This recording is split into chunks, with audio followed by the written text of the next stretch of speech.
Advocate ഷാനിബാലി, ഇപ്പോൾ ഈ കേസിലെ വിധി വന്ന ശേഷവും മഞ്ജു വാര്യരുടെ ഒരു പ്രതികരണം അതിജീവിത പറഞ്ഞ ശേഷം തൊട്ടു പിന്നാലെ വന്നത്, ഇതിലെ ആസൂത്രകരായിരുന്ന ആളുകൾ അവർ ഇപ്പോഴും പകൽ വെളിച്ചത്തിൽ നമ്മളോടൊപ്പം ഉണ്ട് എന്നത് തൊഴിലിടത്തിൽ ഒരു സ്ത്രീ എന്ന നിലയിൽ അങ്ങേയറ്റം ഭയപ്പെടുത്തുന്ന ഒന്നാണ് എന്നാണ്.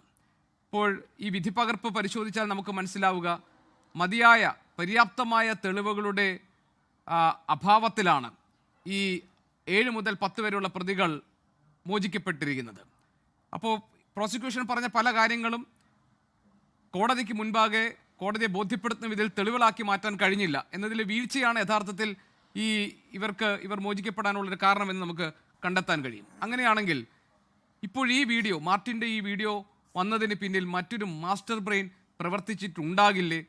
അങ്ങനെ ഉണ്ടെങ്കിൽ അവരെ കണ്ടെത്തുക എന്നതല്ലേ, അവരെ ശിക്ഷിക്കുക എന്നതിനല്ലേ മുൻഗണന നൽകേണ്ടത്? അതിൽ ഇപ്പോൾ നടക്കുന്ന അന്വേഷണങ്ങൾ പ്രതീക്ഷ നൽകുന്നതാണോ? ഒട്ടുമല്ല. കാരണം ഞാനൊരു കാര്യം കൃത്യമായിട്ട് പറയാം, we will not be able to find the master brain.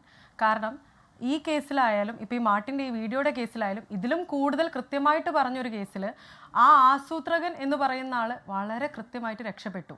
X or Y വളരെ കൃത്യമായിട്ട് ഇത് ആസൂത്രകനുണ്ട്. ഇതൊരു കൊട്ടേഷൻ കൊടുത്തൊരു റേപ്പ് കേസാണ്.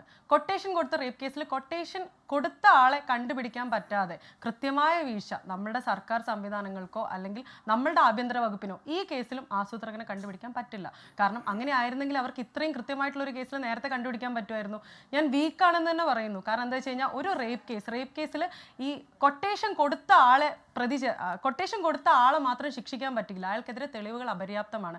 അത്രയ്ക്ക് കൃത്യമായിട്ട് ഇങ്ങനെ ഇതൊരു കേസാവുമെന്ന് പോലും അറിയാതിരുന്ന സമയത്ത് ഇത്രയും കൃത്യമായി വെൽ പ്ലാൻഡ് ആയിട്ട് ഇത് ചെയ്തിട്ടുള്ള ഒരാൾക്ക് ഇത്രയും ഫേസ് ചെയ്ത് നിൽക്കുന്ന സമയത്ത് ഇത്രയും നിയമ സംവിധാനം ഫേസ് ചെയ്തു, അയാൾ ഈ കോടതിയിൽ പോയി, അയാൾ പ്രതിയായി, ഇത്രയും നഷ്ടങ്ങളും നാശങ്ങളും അയാളുടെ കരിയറിലുണ്ടായി, അയാൾ ഒരുപാട് അനുഭവിച്ചു. അതിനുശേഷം അയാൾ അത് കൃത്യമായ പ്ലാനിങ്ങോടെ അല്ല ചെയ്യാന്ന് പറഞ്ഞാൽ നമുക്ക് വിശ്വസിക്കാൻ പറ്റില്ല. കാരണം ഒന്നും എക്സ്പെക്ട് ചെയ്യാത്തൊരു സമയത്ത് അവർ വിചാരിച്ചത് മറ്റാരെയോ പോലെ, അല്ലെങ്കിൽ ഇതിനു മുൻപ് അവർക്കുണ്ടായ എക്സ്പീരിയൻസിൽ ഇനിയും പുറത്തു വരാത്ത അതിജീവിതമാരെ പോലെ ഈ പറയുന്ന നടിയും മിണ്ടാതെ പിന്മാറിയേനെ എന്ന വിചാരത്തിൽ അവർ ചെയ്തൊരു കാര്യം, അതിൽ പോലും അത്രയും വീക്കായിട്ടുള്ള ഒരു പ്രോസിക്യൂഷൻ കേസ്, ഒരു രീതിയിലും പ്രോബബിൾ അല്ലാത്ത, ഒരു രീതിയിലും അയാളെ ശിക്ഷിക്കാൻ പറ്റാത്ത, കോടതിക്ക് യാതൊരു രീതിയിലും അയാളിലോട്ട് എത്താൻ പറ്റാത്ത ഒരു പ്രോസിക്യൂഷൻ കേസ്, ഒരു രീതിയിലും ശിക്ഷിക്കാൻ പറ്റാത്തൊരു പ്രോസിക്യൂഷൻ കേസ്, ആസൂത്രകനെ ഒരിക്കലും കണ്ടുപിടിക്കാൻ പറ്റാത്തൊരു രീതി, ആ ഒരു രീതിയിൽ നിന്ന് ഇപ്പോൾ ഈ ഒരു സ്റ്റേജിൽ ഇത്രയും കൂടുതൽ ക്ലെവറായി നിൽക്കുന്ന ആ വ്യക്തിയെ എങ്ങനെയാണ് നമ്മൾ ആ വ്യക്തിയിലോട്ട് ട്രേസ് ബാക്ക് ചെയ്യുക? എങ്ങനെയാണ് നമ്മുടെ ഗവൺമെന്റിന് പറ്റുക? എങ്ങനെയാണ് നമ്മുടെ ആഭ്യന്തര വകുപ്പിന് പറ്റുക?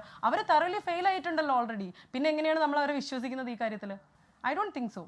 ലോകത്തെവിടെയായാലും ഏത് സമയത്തും 24 വാർത്തകളും ഓഗ്മെന്റഡ് റിയാലിറ്റി പാക്കേജുകളും എക്സ്പ്ലെയിനറുകളും വിശദമായി കാണാൻ ഞങ്ങളുടെ യൂട്യൂബ് ചാനൽ നിങ്ങൾക്ക് സബ്സ്ക്രൈബ് ചെയ്യാം.